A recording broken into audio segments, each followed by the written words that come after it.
So, Jeff, have you ever seen Monty Python and the Meaning of Life? No.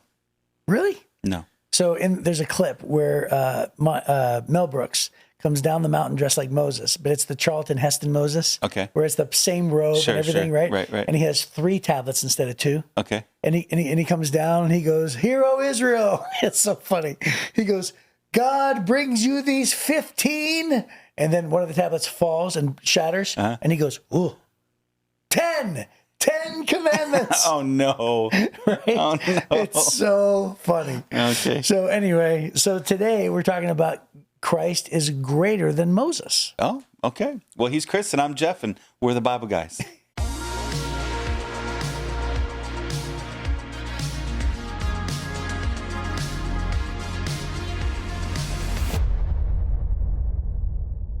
So, Mel Brooks broke the other 5 commandments? Oh, it is I had no funny. idea. That's scary, it's so man. Funny. It's so funny. That's all right.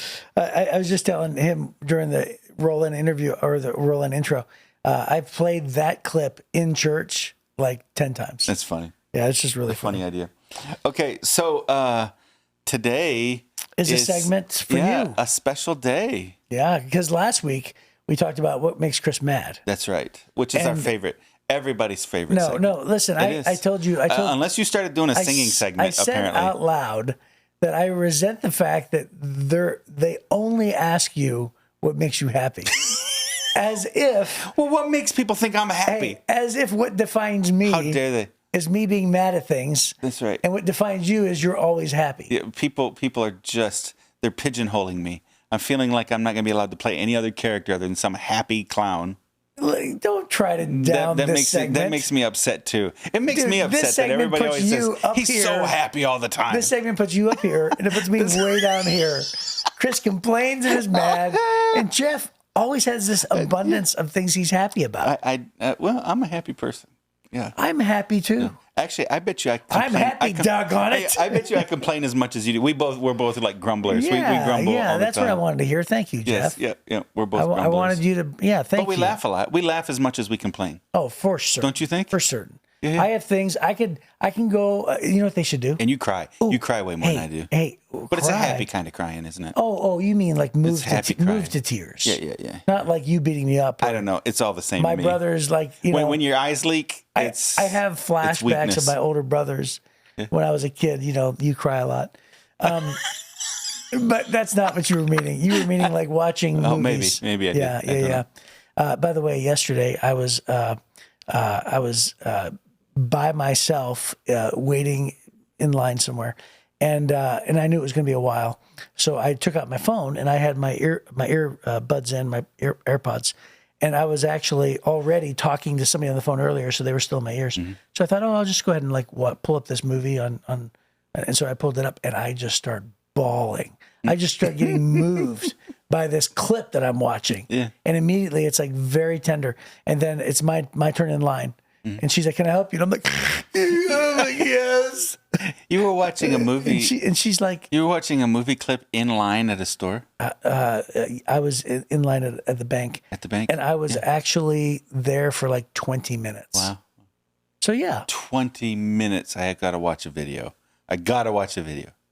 Well, I was doing email. Oh, okay. And then I was just really curious about the next scene of this movie I'd shut off. Well, maybe that's how you get so many movies in. I'm always thinking, how do you get so many movies in? That's it. Oh, for sure. Usually time. I'm usually, when I'm in standing line, I'm reading the Bible or something. And I just threw up in my mouth. I just threw up in my mouth and I swallowed it. Okay. Hey, we That is hilarious. You want to know what made me happy this week? Is that right there just made me happy. All of our time is gone. Okay. So what made Jeff happy this week? It's very simple. I've been wasting time on purpose. So I live in a cul-de-sac, and my youngest daughter babysits my grandson. Well, my son and his wife, they work at the same place together. So I was pulling into the cul-de-sac in my son's car and his wife's car that was parked there, and so I knew they were home. And so as I'm walking up to the front door, I can hear the adults going, "Hurry, hurry, hurry, here he comes. Hurry, hurry, here he comes." And my grandson calls me Jeepy. And I don't know why, but that's what he calls me. He's 3. And so when I open the door, the dogs are barking and all the adults are sitting there with the funny look on their face. And I'm taking off my jacket, and I'm like, it looks like everybody's so happy. All this stuff is good to see you, Jonathan. It's good to see you, Cammie, Jenna, Bonnie. And I'm going to talk to the dogs. And then my grandson jumps out from behind the thing. He goes, "Here I am, GP! Surprise!" And it was just so funny because this whole thing was he was trying to scare me, surprise me that he was hiding behind the chair. And I mean, I could see him when I walked in the door. Right. Little kids like that is so funny. So then, of course, you acted completely delighted. Oh my goodness, you scared me so much. And he's like, Yeah. just laughing. And that little kids, man, the whole world revolves around them and the people they love. Right. And it's just totally pure. And there's just something about that that's just amazing. So it's a lot of fun. It couldn't have been a better example. What made Jeff happy this week? That is pure joy. Oh, it is. Absolutely. Pure joy. Yeah. It wasn't hard at all That's to figure awesome. that out. Yeah, that's now, cool. my kids, I don't know. There's something about being a grandfather as opposed to being a dad. With the kids, I might have said, "Hey, calm down in here. I just had a hard day at work." But the grandkids, it's like, "Oh, this is great. Oh, it's so good to see you." So it's way more fun right now. So that was great. That's cool. Yeah. So, Chris, I'm sorry for laughing at you today. No. Hey, you That delights me. true colors are shining through. You delight me. Everything about you is See, funny there's to my me. singing segment again. There you go. Ooh, save it. Save it, Joni. It's so smooth. You've got that smoky voice when you talk, but then you've got that smooth voice when you sing. All right, here we go. Okay. So Hebrews chapter 3, Christ is greater than Moses. We're going to read verses 1 through 19. We're at the dive into it. Okay. And so, dear brothers and sisters who belong to God and are partners with those called to heaven, think carefully about this Jesus, whom we declare to be God's messenger and high priest. For he was faithful to God who appointed him, just as Moses served faithfully when he was entrusted with God's entire house. But Jesus deserves far more glory than Moses, just as a person who builds a house deserves more praise than the house itself. For every house has a builder, but the one who built everything is God. Moses was certainly faithful in God's house as a servant. His work was an illustration of the truths God would reveal later. But Christ, as the Son, is in charge of God's entire house, and we are God's house if we keep our courage and remain confident in our hope in Christ. That is why the Holy Spirit says, "Today, when you hear his voice, don't harden your hearts as Israel did when they rebelled, when they tested me in the wilderness. There, your ancestors tested and tried my patience, even though they saw my miracles for 40 years. So I was angry with them, and I said, their hearts always turn away from me. They refuse to do what I tell them. So in my anger, I took an oath. They will never enter my place of rest." Be careful then, dear brothers and sisters. Make sure that your own hearts are not evil and unbelieving, turning away from the living God. You must warn each other every day while it is still today, so that none of you will be deceived by sin and hardened against God. For if we are faithful to the end, trusting God just as firmly as when we first believed, we will share in all that belongs to Christ. Remember what it says, "Today, when you hear his voice, don't harden your hearts as Israel did when they rebelled." And who was it who rebelled against God, even though they heard his voice? Wasn't it the people Moses led out of Egypt? And who made God angry for 40 years? Wasn't it the people who sinned, whose corpses lay in the wilderness? And to whom was God speaking when he took an oath that they would never enter his rest? Wasn't it the people who disobeyed him? So we see that because of their unbelief, they were not able to enter his rest. So the end of that passage, he's moving on to the promised rest God has. So he's not finishing that idea yet. But the beginning of this passage, he's really highlighting the fact that Jesus is greater than Moses. Right? Yeah, for sure. And I love how he absolutely uses visual aids.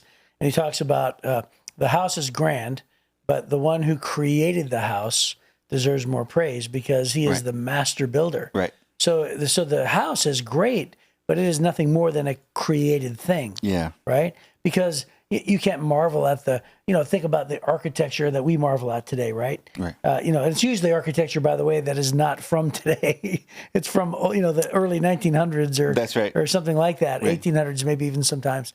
And we look and we say, look at all the architecture. But really what we're saying is those who created that architecture were amazing. Right. And that's what he's doing. Yeah. And he's saying, like, God is the one who created it. Moses was nothing but a servant in the house. Mm-hmm. God is in charge of the house. And he says Christ as the Son. And so, and by the way, why is this so significant? I think I know why. But think about if you're a Jewish boy or a Jewish girl and you grew up, learning the books of Moses, Yeah. the Torah or the Pentateuch, and you were required to memorize all of those. this is an important chapter. Now, at first glance, you would say, okay, chapter 1 is Christ is greater than the angels. Well, that makes sense. Number 2, Christ was also man. Well, that's important, right? But for a whole chapter to talk about Moses, it's important for the Jewish faith, right? Right, yeah. So as Hebrews, I mean, there's nobody higher than Moses. Moses establishes the law, and the law drove every aspect of every day of their lives. Right. Everything. What do I eat? How far do I walk on a Saturday? Everything on the Sabbath. Every single element. And then that's just normal everyday life. Even if you're not a particularly religious Hebrew, the law still drove the culture. And then on top of that, for the person who's thinking, I lied, I'm a sinner, how do I get absolution from my guilt? Now he has this entire Levitical law. God used him to give the law on how to cover over your sin. Through sacrifice. God used Moses to through write Moses, that's right. Yep. To explain how to cover your sin and to get absolution from God. And so in every area of your life, every single thing that you thought and did was driven by Moses for a Hebrew. Right. And so how many times a day would a Hebrew kid hear, well, Moses said? Right. Well, Moses, in the laws of Moses said, and you memorize, 5 books of Moses and every word, if you were going to be a good student of stuff. It's Moses, Moses, Moses, Moses, Moses, Moses, Moses. You go to the synagogue, Moses. It's Moses. Marsha. Yeah, exactly. It's going to be Moses and David. Those are the two, and Abraham. Those are the 2 things, but it's going to be Moses. With regard to morality, they didn't use Abraham and David. They used everyday living was Moses. And so the author is setting Moses wrote about Abraham. Yes, right. Yeah. So even though that Abraham's a huge, obviously the founder of our faith, or one of the founders of the nation, right? The father of the nation. Moses was the one who authored it. Right. And so, so that's why it's so important. And then Jesus also said in the Gospels, Jesus said, I didn't come to get rid of Moses. Right. I came to the law of Moses. He said, I came to fulfill Moses and the laws of Moses. And so I think this is what the author of Hebrews is doing, is setting up this idea. Because he's greater than the angels. He's God. He's God in the flesh. And he's superior even to Moses' view of the law. However, Moses' sacrificial laws, Jesus is the solution for, right? So there's kind of a logic to this that, remember, probably this is a Hebrew person who's writing this. In the Middle Eastern culture is not logical in their arguments oftentimes. I'm not saying there's illogic. It's not Western logic. Western logic tends to go A leads to B. A and B lead to C. A, B, and C always lead to D, right? That's how we tend to build our arguments with a foundation of the best arguments at the beginning, and then we move to the end, having everything conclusively coming to an end result. Whereas the logic of the Middle East would often be, here's a big idea, let's give all of the topics around the idea, not necessarily in order of priority, but just let's make sure we cover them all. And then all of those together, the weight of all those topics is proof that our conclusion is right? And so that's really what he's doing here. It's not so much that he's building a logical, orderly argument like a Western thought. Instead, he's building up a heavy argument that's going to happen over all these chapters, where he's just going to drop the bomb and go, so Jesus is the only answer, and he's completely and totally sufficient. So that's what he's doing. Yeah, and so think about all the words of wisdom. Just a minute ago, which was a few minutes for us, but yesterday's podcast for our listeners, we did the Whisper Challenge. Oh, yeah. Right? Yeah. And you read Socrates. Yes. Right? Yeah. And I read nonsense. but think about all of the wisdom. We've quoted Einstein this week. Yeah. Right? We've done a lot of different things. There's a lot of wisdom. God gives us intelligence. Sure. God gives us reason. All truth is God's truth. Yes. No matter what the vessel was to bring it. Yes. Yeah. But what I was going to say is, of all the words that are famous, no words are like Jesus's words, right? So no man has ever spoken like him, right? And no man was ever quite as wise. But it's not just that; it's more than that. He was wise as a man, and he knew everybody's hearts, and he spoke with wisdom.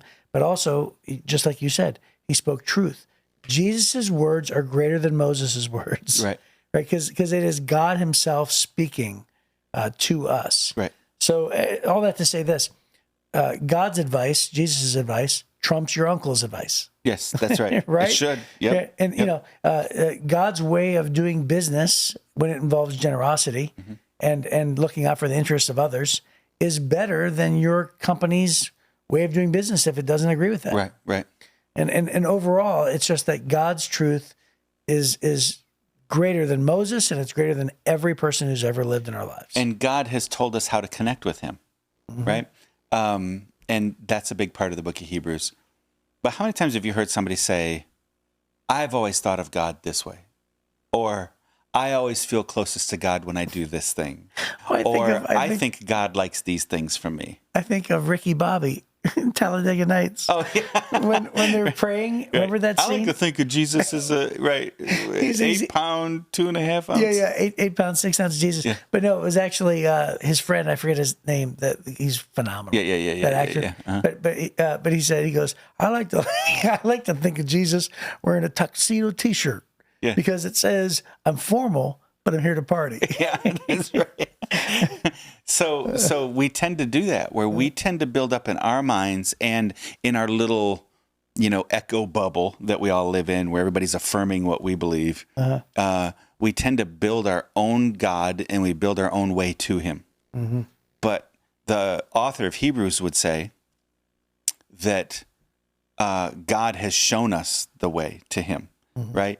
And so Moses gave us all kinds of important things, and those things are important. Jesus fulfilled those things. Moses isn't the way to Jesus. Jesus is the way to Jesus, right? Jesus is the way to God. Jesus is the way to eternity. God has shown us how to get to him, and it's through Jesus. It's not how you make it up or what makes you feel good or how you like to connect with God. God's already told us all these things, and that's the kind of the argument that he's going to build through this whole book. It's sort of ironic. I'm not sure if you meant to do it, but just a minute ago you said we have a tendency to build our own version of God and our way to him. And yet that's exactly what the people in the wilderness did. Yeah. Right? Under right. Moses. Yeah. And so that's where this portion of scripture from verse 8 through 11 in chapter 3 that we just read is actually quoting Psalm 95. And in Psalm 95, verses 7 through 11, where he says, don't harden your hearts as Israel did when they rebelled, when they tested me in the wilderness. Then your ancestors tested and tried my patience, even though they saw my miracles for 40 years. And I was angry with them, and their hearts turned away from me. So that's the reason why they wandered for 40 years, because God delivered them out of Egypt. God had them in the wilderness. He provided water for them out of a rock. He provided food for them out of thin air. Right? Every single day. Right. And it was a daily thing. And he did all these miracles, not to mention all the miracles in Egypt that it took for them to be delivered and rescued. And so, and then a promise of a land. And yet somehow, some way, in the midst of these incredible things, their hearts were hardened. They took the miracle for God for granted. He just said it. Yeah. He said for 40 years they've seen it, and yet their hearts were hardened. They just took for granted. They woke up every day and they're like, hey, manna is on the ground again. Yeah. Of course it is. Where else would it be? Right? I think manna was probably like a Chick-fil-A box lunch. Yeah, probably. Right. Or it could be like tabbouleh. Tabbouleh? Something. I don't know. Something. The Bible doesn't say it. Just manna means what is it? Right. But it was good. It was delectable food. Yes, it was It delectable might have been food. donuts. Yeah, I bet you it was some sort of carb. Yeah. So, probably because it's so good. Right. French fries. He's just sprinkling French fries all over. Then they just. Back then they didn't know what it was. Right. It was actually crinkled cut French fries. Yeah. But they didn't know what French was, so it was just fries. Right. Right. That would be it. What are the words? What's the word fries mean? Well, you get me thinking now. Yeah, it's manna. What is it? Yeah. So I love the fact that the author so many times uses the old things to teach us the new thing. And, the Bible says that God gave us all of those old stories for our own benefit. And so, you might read through the Old Testament and go, okay, so they're wandering around. What does that mean in my life today? Or, they're rebelling against God. So what he's warning is, hey, be careful. God, there were consequences to them disobeying and rebelling against God in their life, and there will be for you too. Take that as an example, and we can take all these things as an example. And then as we cruise through the book of Hebrews, he's going to use more and more and more examples, both positive and negative, from the saints who came before us, to have us be able to understand how God operates, how he thinks, and how he desires to treat us, the good and the bad. And you know, Moses said, I'm putting in front of you this choice between life and death. Oh, that you would choose life, right? And so what the author of Hebrews is doing is showing us God's path to real life through Jesus, who, by the way, said, I came to give you a full, meaningful life. Yeah, that's great. So I think that's probably a really good place to end, and we will pick up with chapter 4 next time on the Bible Guys.